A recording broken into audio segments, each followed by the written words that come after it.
Welcome back, everyone. We're Friday afternoon in the home stretch.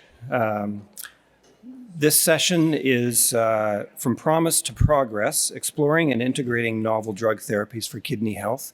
My name is Dan Martinussen. I have been chair of the Pharmacy Services Committee for quite a while and involved in other committees with BC Renal.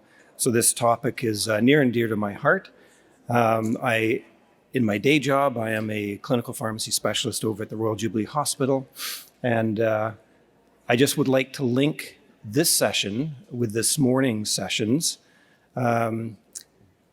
We talked this morning about planetary health, about sustainability, about the importance of avoiding dialysis if we can, and the importance, you may remember a slide from this morning demonstrating that pharmaceuticals had a very big climate footprint. Fortunately, a number of global manufacturers, the innovative manufacturers, have signed on to an agreement to reduce their environmental footprint. So we look forward to learning more about that. But if we can somehow find a way to embrace newer therapies to help to reduce the decline of kidney function, I think that will go a long way to help our carbon footprint as a nephrology group. And we also have underway a systematic review looking at medication adherence. So on the other side of new therapies, offering new therapies, it's important for patients to take those new therapies to get the best advantage they can from them, but also to avoid the waste. Medications that are not taken, in my experience, are less effective. So I've proven that over and over with my patients. So without further ado, I'd like to introduce our speakers this afternoon. Chiu is a clinical pharmacy specialist with Fraser Health.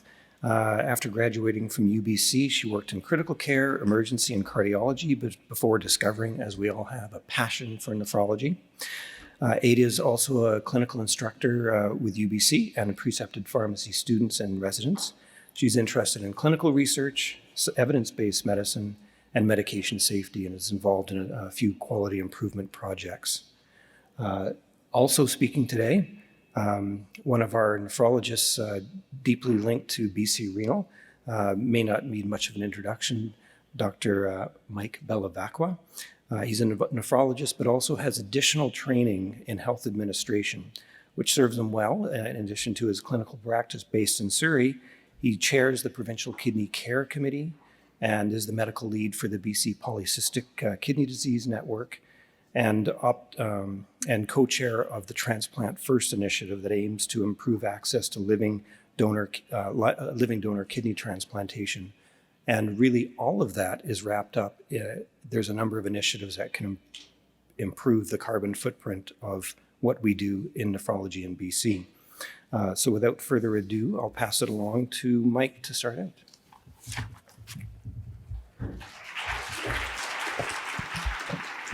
Great, thanks Dan. I have to do some microphone adjusting here.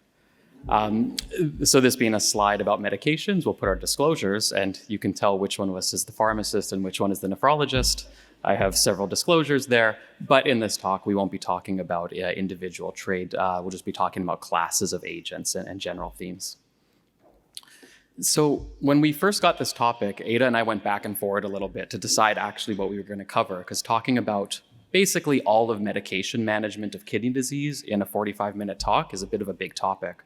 But we decided to really focus on two related items here.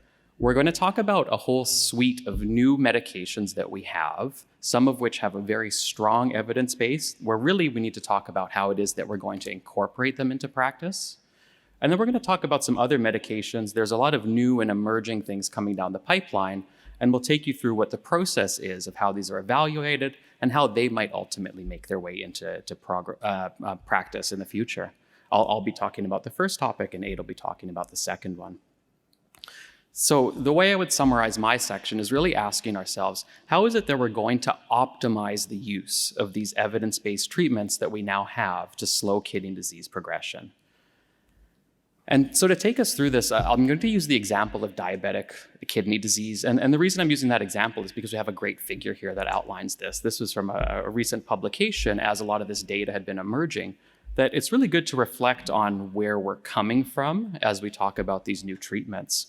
So what those numbers on the side are showing is the progression, the rate of GFR loss for a diabetic patient with overt nephropathy. And the one that's at the very beginning, when there was no specific treatment or treatment strategies, you can see on the order of even up to 10 mils per year, just a precipitous loss of kidney function is in the untreated state. Then there started to be some trials coming through that we could actually show demonstrated reduction in that loss of kidney function. There's a list of items there, but you can basically summarize those as saying, treating blood pressure is good, and RAS blockade is even better on top of just the blood pressure alone. This is something we all take for granted, but that was the first actual modification or attenuation of that GFR loss. And you can see even with that though, although there's a very, very good advantage, we're still talking about on the order of 5, 6, sometimes even more mils per year of kidney function loss. Then you see a flat line for a really long time. And that flat line is really just representing an era in which there were no other trials, no demonstrated actions or drugs that we could take that would slow the progression of this disease, until we started seeing a flurry of them more recently. And now we see that line showing an upwards trend, where actually we're starting to get to a point where we have dramatically decreased the progression of the disease. It's worth reflecting, though, that up until we had the recent SGLT2 trials, the last time we had a positive trial in kidney disease was in 2001. The last time we can say that we actually affected the trajectory of this disease. This might be inconvenient math for those of us who don't like to think how long ago that was, but that was over 20 years ago. And this wasn't because nothing was happening in nephrology. There was no lack of trying to modify the disease states. I have on this slide here, I won't go through each of them, but all kinds of other drugs and treatment strategies that were tried, each time being negative. Charlie Brown would get up, he'd try to kick the football again, but every single time he'd land on his back. The running joke was that you could go to ASN, to the late-breaking trials session, so you could see the newest negative trial in kidney disease. And that was the case for some time now. So there was a lot of efforts, but unfortunately, nothing that showed a clear benefit. But, and the big but, was we started then having a flurry of positive trials. And I won't go through these data in detail, each trial, they've been talking about before, but I think it's worth just kind of reflecting on this. I wasn't there in person when Credence was first presented, the early results, but I remember watching it on a webinar. And even on that setting, you could hear the cheering from the stands. I imagine confetti was falling from the ceiling. People were kissing babies, and things were happening because it was earth-shattering, right? We actually had a positive trial, and not just a positive trial, a trial where we could see that we changed very real, very important outcomes for our patients. On this slide here, I have GFR progression. That's one thing. But remember that some of the data we now have, we have real cardiovascular outcomes. That was before this trial. This was the first bespoke kidney trial with hard kidney outcomes, as in progression to dialysis, in just a very short trial that was stopped early because of overwhelming benefit. So it's not just a matter of talking about changing the numbers. We now had trials that we could point to and say, we can change your outcome to our patients. This was then replicated not just with different drugs. The reason these names have different titles is because they're different drugs, but it was also a whole cohort of different people. We have diabetics, we have non-diabetics, we have proteinuric patients, we have less proteinuric patients, non-proteinuric patients. We have early stage, we have later stage, the whole gamut. And we started seeing positive trial after positive trial. And as I say, we can actually now tell our patients that we can change a very meaningful outcome for them. I love this little figure, which it's an extrapolation of the data, but it really is something that we can show with our patients and something that really hits home for them. As nephrologists, those of you in the room will know, even if someone comes to you with a quite well-preserved kidney function, the first question they have is, am I going on to dialysis, and when am I going on to dialysis? So this is something that people know, and this is something they're very concerned about, and a very, very real outcome that we want to try to modify.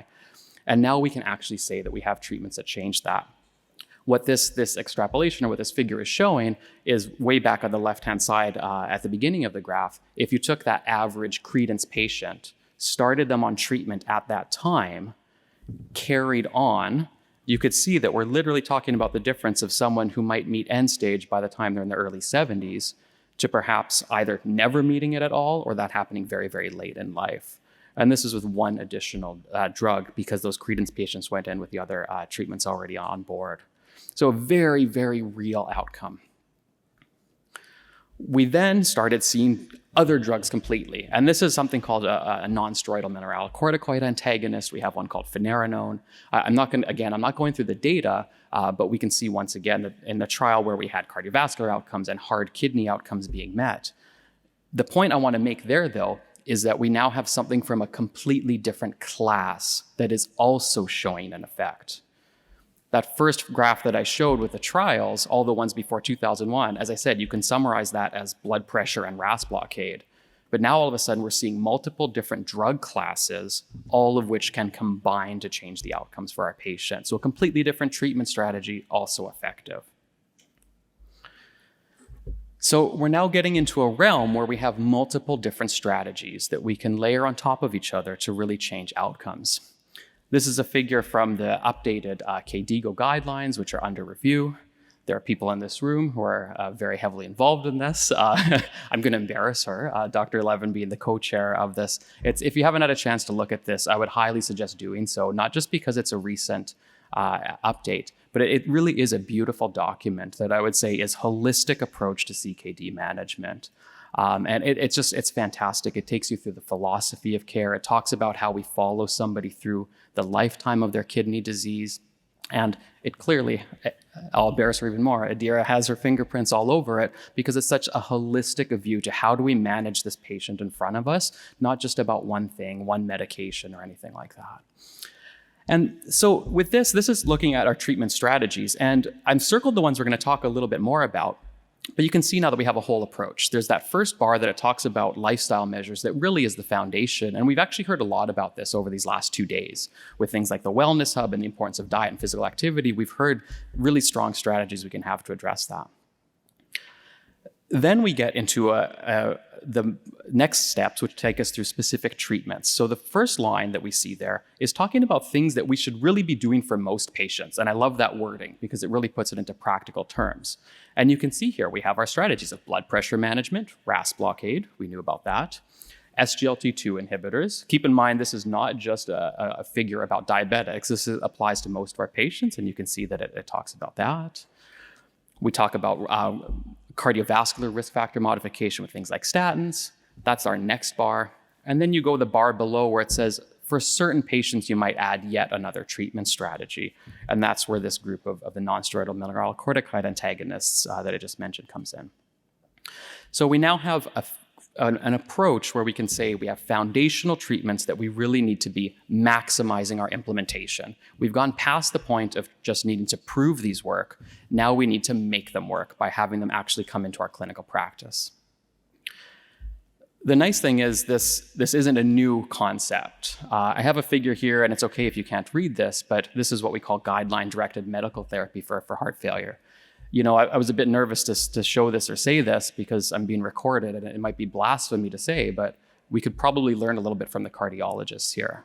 You know, I remember when I gave a similar talk when these data were first coming out at our hospital medicine rounds. You know, at the end, one of my cardiology colleagues, he put his hand up and said, you know, I just wanted to say, welcome to the era of evidence-based medicine. We've been waiting for you for a while. You know, we're friends. You could say things like this, joking. But it's nice that they have a similar concept, right? And so what this is they have a complex disease where they have multiple treatments for. You can see up there they have 4 different agents. They need to implement all of these, and their approach that they take is really, unless there's a clear reason not to do so, get these drugs on board. They actually have studies where they say, get them on board as quickly as you can, up-titrate them, and make sure that your patients can benefit from them. So they have this experience of going through and actually putting into practice kind of what we're talking about now. So I want to take through a few different things that we have as to how we might make this happen for our patients. We talked about each of those little parts of the bar, and I'm showing some data here, and it's not really to talk about the data. It's more to get at the concept that here in BC, we actually are able to track all of these things. We have a great database. We have Promise that you've heard a lot about as well over these last couple of days. And one of the real strengths of it is it can allow us to go back and actually ask ourselves, how are we doing in terms of implementing these strategies? The first one of the foundational ones being blood pressure. We actually have quite good ways of tracking that. There's sometimes some difficulty getting the numbers in. I have a few different things on this slide to show that if we look at the two figures, we can see, okay, who's meeting the target of less than 120? Not necessarily large numbers of our patients. When we look at less than 140, a whole lot more. It's always interesting that, one of the reasons that we wanted to come up with an individualized blood pressure target actually comes from that big bar you see at the right hand of the slide. This actually came from Janice Dion's input in some of our groups saying that, well, if you just use the cutoff of 140, us at BC Children's were the best at blood pressure in the world, because you don't see children with a blood pressure like that. And it kind of speaks to the fact that, we do need to individualize. And we have places both in Promise where you can input this, and we have our resources built around having an individualized blood pressure target as well. So just something to think about, that as we start doing this, we have ways we can track all three. We have ways that we'll be able to say, how am I doing at setting an individual target, and what type of blood pressure control am I achieving? We specifically can also look at RAS blockade, and we have done so for some time.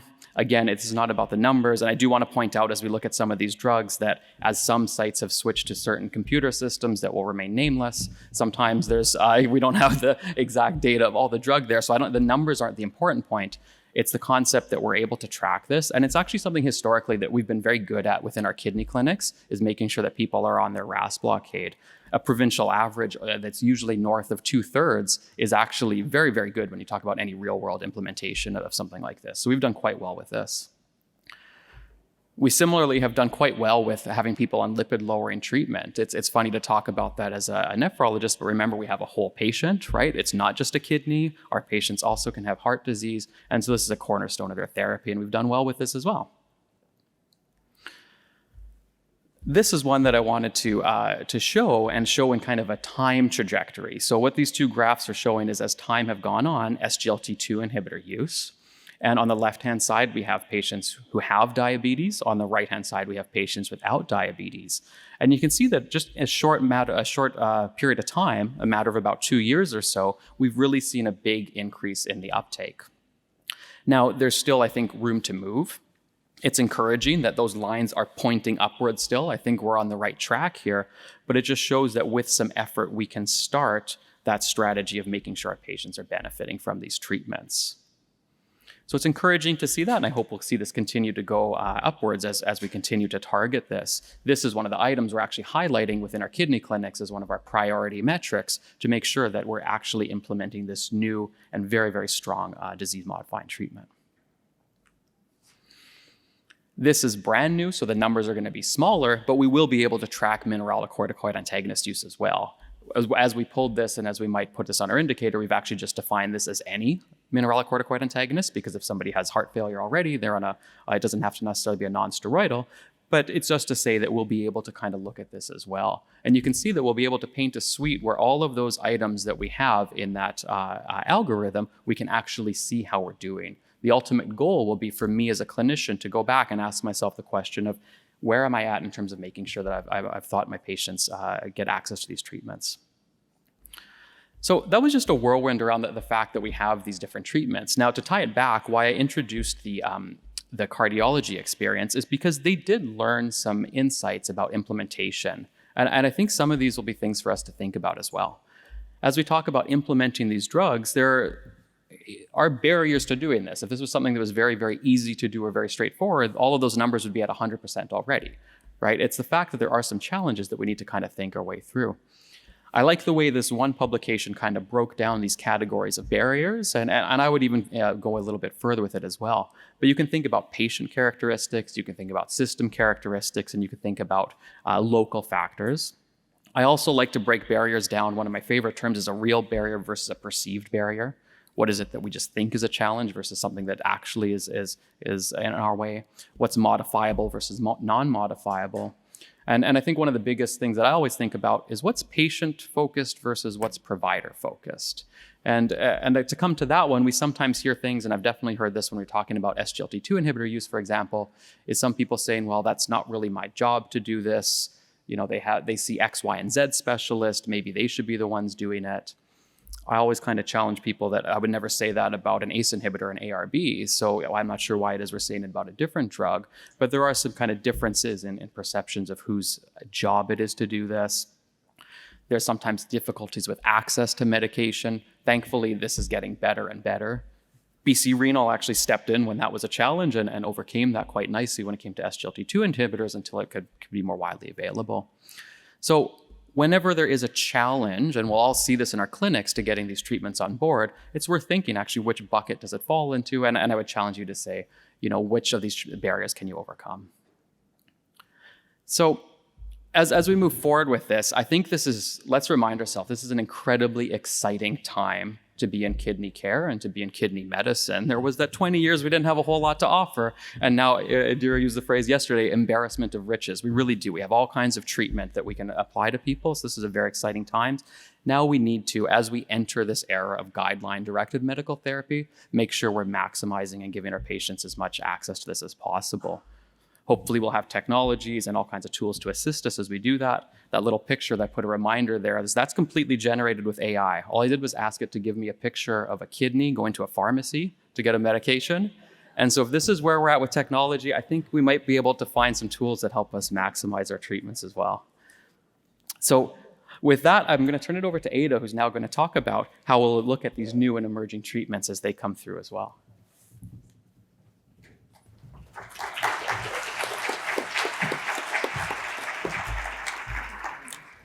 Thank you, Mike.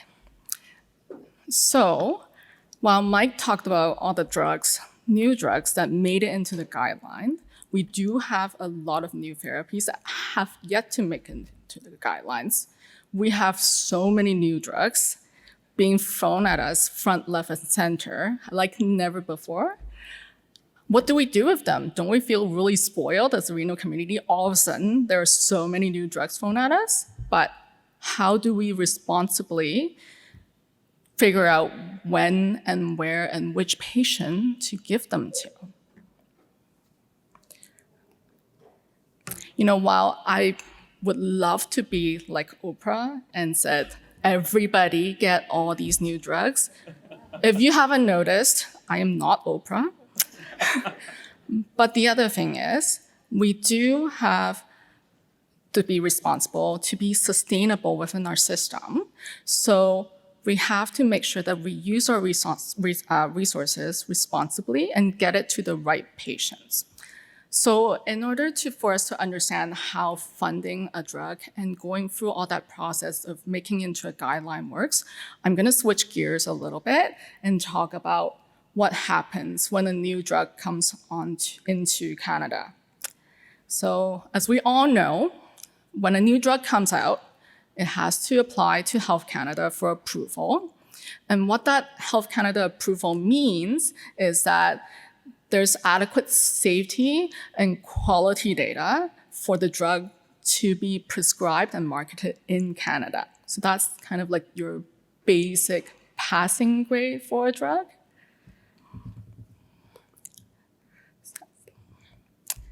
So then after it's been approved in Canada, then CADTH will do their drug review.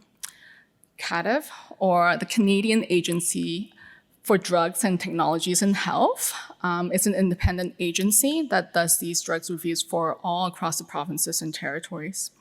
Now, I'm going to go old school and ask everyone in the audience who here has heard of CADTH. Raise your hands. Okay, so that's pretty good. Okay. So what they do after Health Canada ensures safety and quality is that they look at the clinical evidence, how it fits into our priorities, how much resources and budget that's going to take up, and how that fits into our grander scheme of things. So if you don't know about CADF, or you may have heard of CADF but don't know exactly what they do, they actually do go through a process of asking for public feedback. So if you go on their website, which is listed here, www.cadf.ca, if you Google a new drug on their website, you'll find out if there has been a report come out or if they're going through a process. There is usually a timeline if the final report hasn't been put out yet, and the public would be asked to submit what their thoughts are and their feedback. And even after the report is finalized, you're welcome to still submit what you think. As a clinician, as a patient, it's all very important for us to voice our own voice about what we think about our healthcare system.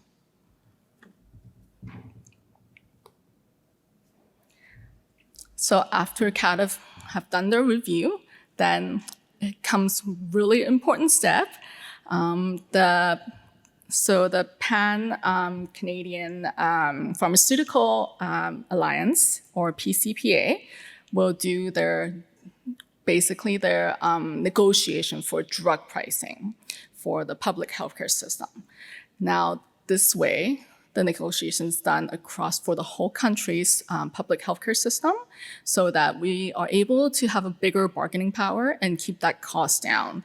And for Canada, with a public health system, that's really important in terms of sustaining our healthcare dollars.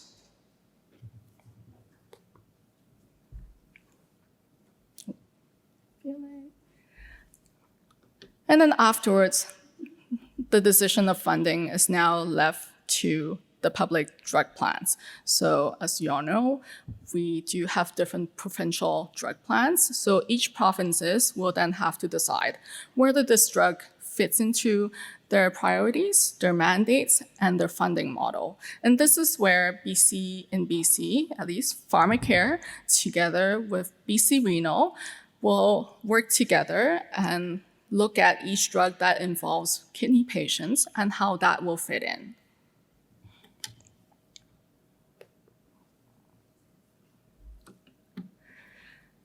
I've put up this diagram here to try to illustrate what the provincial pharmacy services would provide for us. So basically, BC Renal's pharmacy services. I do want to highlight here. So now the committee is now called the Pharmacy Services Committee. It's been renamed. So what they do is that they meet regularly in BC Renal to go through some of the new medication evidence and putting a perspective on renal patients. Because CADF, while it's a very comprehensive review, BC Renal has our unique perspective involving our renal clinicians and our patients to talk about these new evidence and how that applies to our patients. And medications from that committee would be added or removed through a formal and transparent process through that committee. But I do want to stress that it's not that Pharmacy Services Committee make those decisions.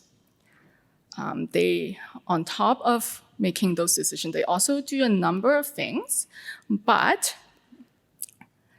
they also involve our stakeholders in BC Renal community.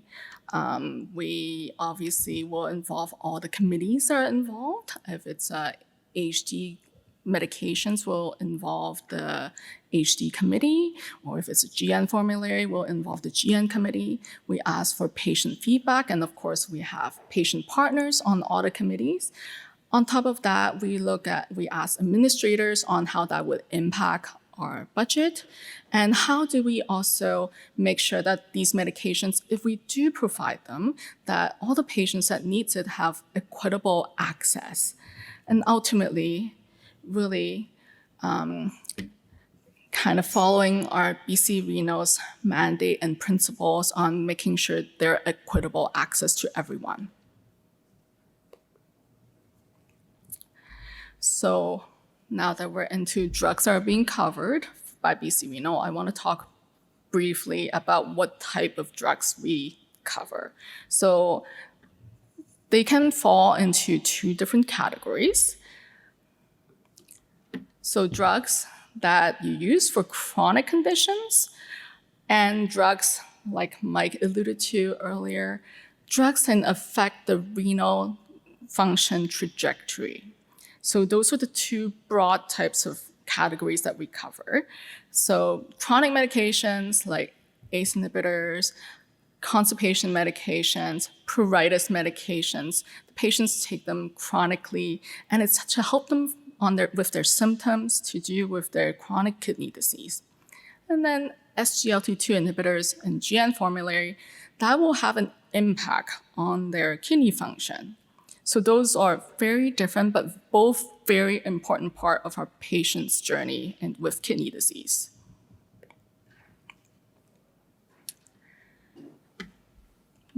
In BC Renal, we do have dedicated drug budget. And having dedicated formulary for our patients means that they have increased access to these medications. Most of you are familiar with our 4 medication formulary. I do want to point out that with the dedicated formulary with patients pre-dialysis, but with a lower GFR, that means that it gives the patients the freedom to choose conservative care without having to worry about medication coverage.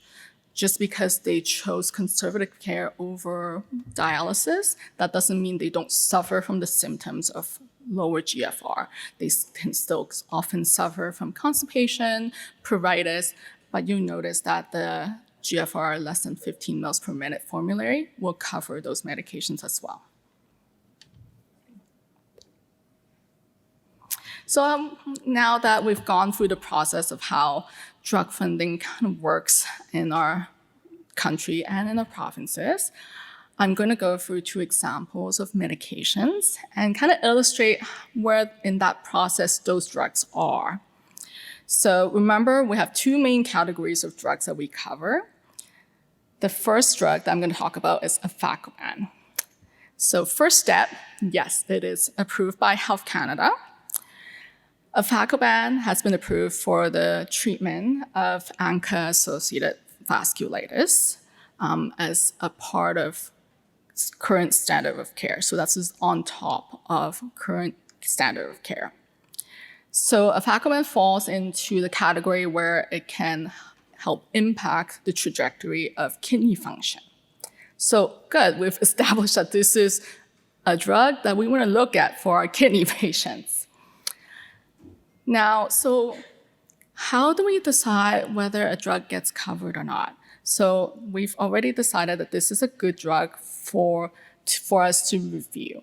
So right now, Bevilacqua is going through the negotiation for pricing, but let's take a quick look at the evidence for Bevilacqua. The CANFAS actually put out recommendations last year because with the drug being so new, the rheumatologists also wanted to make sure that there's some guidelines on how to use this drug properly. So they actually put out 3 recommendations. And basically, they wanted to make sure that Bevilacqua is being used as an induction therapy, either in the initial treatment phase or if the patient actually has a relapse. So I think this is important to keep in mind that the evidence for Bevilacqua right now is an induction therapy. The studies in the trial advocate, the duration of use was for 1 year or 52 weeks. And so that is in the CANFAS guideline as well. And so when we're thinking about what kind of patient potentially could benefit from this drug, think about what kind of population was shown to have a benefit in these trials, and then what kind of patients were excluded and maybe have yet to be studied in these trials. So again, the pricing for the public sector is currently being decided and more work is being done on how we want to fund this medication. All right, the second drug that I'm gonna go through is difelikefalin. And And the most often thing that I hear about this drug is how nobody knows how to say the name of this drug. So I'm not promising that I'm saying it correctly, but this is how I decided to say it. So this is an interesting one. Again, it's approved by Health Canada. It is a kappa opioid receptor agonist. You think opioid, like hydromorphone or morphine. Well, it is a peripheral acting opioid agonist. So the purpose of that is that there's supposed to be decreased level of side effects such as drowsiness, so basically CNS side effects. It doesn't mean no side effects. So again, where does this drug fall into our formulary? So this drug, our indication is approved for moderate to severe pruritus associated with chronic kidney disease in patients in hemodialysis. So this would fall into the other category of medications on our formulary, where it's more of a chronic medications managing these chronic symptoms associated with CKD. So again, good. We're gonna review this drug because it seems to fall into our mandate where it's a renal-related medication. But again, taking a look at how this drug studies are done. So this drug was shown to reduce on an itch scale by an adequate amount of the scale that these patients seem to benefit from reduced amount of itch. But the patients in the studies, there's two studies, CALM-1 and CALM-2, very few patients were on gabapentin or gabapentin-like medications, first of all. These patients were not allowed to be on concurrent UVB treatment. So what does that mean? I want to bring your attention to one of our many guidelines and treatment algorithm in BC Renal. If you're not familiar with them already, we have a number of really amazing guidelines and treatment algorithms that are available for our clinicians to use. So currently, as we go through the treatment guidelines, if you have a patient that is experiencing a lot of itchiness, what do? Well, skin moisturization and skin care is actually the first thing that is really important for our patients. When we come down to then therapy, UVB would have been one step above medications. But we all know how difficult it is to get a patient to see a dermatologist to go for their UVB treatment. That's fair. But it's also fair to go through that step and see if it's possible to get those patients in there. Then we come down to medications. We actually have a number of medications listed on our guidelines to try. Yes, absolutely. Not everybody's going to respond to all of them, and that's why we have to give them a try. Some patients may also experience side effects. But gabapentin is probably one of the few drugs that we use quite often in our patients, with proper renal dosing, of course. And you do see a benefit in some of our patients. We all know some of those patients that actually benefit from gabapentin or pregabalin. So I think it's important for us to keep that in mind when we're looking at new drugs and new therapies and think about where that falls into our current management scheme. So in those patients that maybe has failed or not tolerate medications that we are currently using, should we then consider using those medications? Again, difelikefalin is going through drug funding, the drug pricing process right now, so we don't know what that really means just yet, but I think it's fair for us clinicians to keep in mind how to responsibly use our currently available resources. Again, I mentioned that it is not a drug without side effect, maybe less drowsiness, but diarrhea and vomiting are significant in the difelikefalin group in the study trial. And we do know of patients that were not able to tolerate difelikefalin because of these side effects. So that's something to keep in mind as well. We talked about how if you just because you prescribe a drug, if the patient doesn't take it, it means nothing, right? Okay. So there are a few drugs that are in the pipeline, but kind of higher up in the process that we're not quite there in reviewing them, but I just want to mention them really quickly. So both belimumab and rituximab are not new drugs, but they both now carry a new indication. And then there's a new class of medication called dual endothelin angiotensin receptor antagonist. I know it's a tongue tie, but let's call it DIRA. That has been approved in the States, but not quite in Canada just yet, and it's for IgA nephropathy. Another one that's, again, not exactly the new drug per se, but it's budesonide, but oral targeted release. So it's where innovation really comes in, where we're using an old drug, but using a new delivery format, again, for IgA nephropathy as well. So some really exciting things coming down the pipeline. Just stay tuned. I'm sure you'll all hear about it very soon.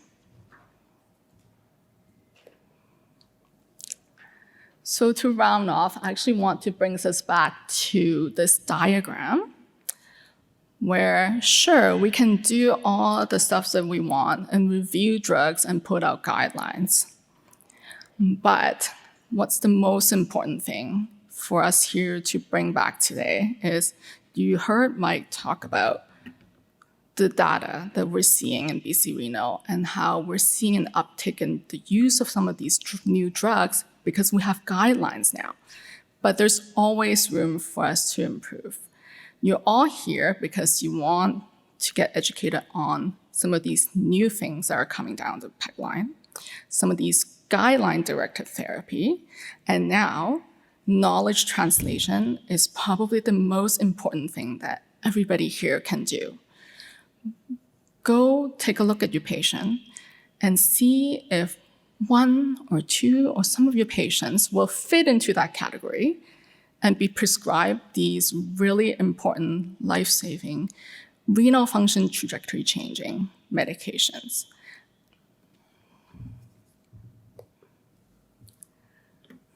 So thank you everyone for your attention today. We do want to acknowledge a few people for their help with our presentation. So.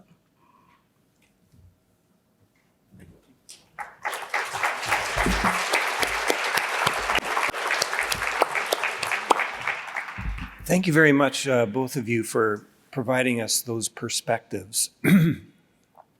And we do have Slido that you can ask your questions. I'm not sure if we have a roving mic if you'd like to ask them in real time. But we do have one question so far, and you can choose between you who would like to answer it. Do PD patients also qualify for coverage for difelikefalin? Well, there's currently no coverage. Currently, there's no coverage planned for difelikefalin. As well, it is not currently approved as an indication for peritoneal dialysis patients. So I think that's something that's up in the air for all of us for sure. So unfortunately, I don't have a good answer for that, but just know that it is not currently approved indication in PD patients. Yeah, short answer, no. I mean, oh, is mine on or no? Is that on now? No? Oh, it is, okay. Yeah, I think short answer is this was a good example of a medication that's working its way through that process still, right? And I think we're just so fortunate here to have a collaborative process we can all engage in as we go through. But of course, as things evolve, the rest of the renal community will be updated.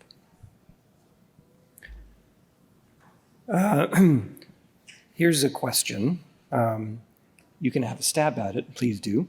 How does the drug selection process play a role in planetary health? Not often that I need to take a step back and be speechless for a moment there. I think, I think you tied it together quite nicely, Dan. And as we heard from Dr. Stigant this morning, I mean, from a renal perspective, where we know that as our patients advance and ultimately if they require renal replacement therapies, not only is that a bad thing for our patients, there's a lot of implications there, but that's also when they become the most resource intensive patients actually around. And so anything that we can do where we can implement some of these treatments that people take at home, where we can delay or prevent outcomes, I think that's a win-win-win. The patients do better and we get a win for the environment as well. And I want to add that, as a pharmacist, when we do medication reviews, we'll quite often encounter situations where we find out that, this patient isn't really taking this medication. It's been on the profile for a year, but they stopped it. So if we take a step back and just ask the patient, what do you want to get out of this treatment? That's what we prescribe, maybe isn't what they want. So you're really wasting your time prescribing these drugs. Maybe it's getting delivered to these patients and they're just sitting at home. Vials of drugs are not being used. Just take a step back and talk to them. Yeah, thanks for that. And, reflecting on my time with nephrology, we didn't have really effective treatments for glomerulonephritis. So we worked through that entire process to rapidly deliver solutions to patients where we could delay the progression or avoid an acute crisis. Likewise, with tolvaptan, and Mike knows this very well, that was a first in therapy for a group of patients who otherwise really didn't have any solutions, our polycystic kidney disease patients. And now we can offer some hope. I view these newer medications that can be more broadly used and probably not in the context of our renal patients, but further upstream. So it's really partnering with pharmacare, with private insurers to make the argument that these drugs save the public healthcare system many dollars in the future. Sometimes that's a tough sell because they're focused in this year's budget or next or in the election cycle. But really, this is something that is forward facing that we can really have an impact. So it is an exciting time in nephrology, and it's up to really all of us, but a few of us who are more tightly involved in the process to see if we can improve access to these medications. And it's likely going to cost more. The drug budget may go up, probably will go up, but the downstream benefits in terms of the overall budget and healthcare utilization overall, to be a good public steward of healthcare dollars or taxpayer dollars, if we can spend the money here, we'll save the money over there and people will be better off for it. So here's a question. I'm not sure if you are able to answer it, but I hope you are because I can't. Neither avacopan nor difelikefalin are recommended for reimbursement by CADTH. How does this come into play in formulary reviews for BC Renal? I'll take a stab at it and you can just throw something at me if I'm completely off course here. But I think this is where we are fortunate to have this network of different people who come from different lenses to bring input. You have to remember, for those of you who follow or look at the CADTH recommendations, that's not the be-all and end-all or gospel statement about whether a medication is beneficial to a patient or not. It's really trying to address the question of, does it meet a certain cost-benefit threshold that they would recommend funding this on a public level? And sometimes the ways they look at the medications, perhaps the groups of patients, or there can be all kinds of different inputs or changes or differences in opinion there that will ultimately lead to their outcome to say list or don't list. But that's a different question than we sometimes ask to say, is there a group of patients for whom they might benefit from this? And I think specifically one of the questions we come to as well is that of equity. The one around tolvaptan, for example, when we first approved that, we were in a situation where if you happened to have a job where you had a good drug plan, you could get access to this treatment. And if you didn't, you couldn't. And this is where something like BC Renal and an organization was able to come in and say that doesn't sit well with us, and we're able to fund it for that reason. So they're kind of asking two separate questions. And I think we're very fortunate to be in a province that looks at it that way.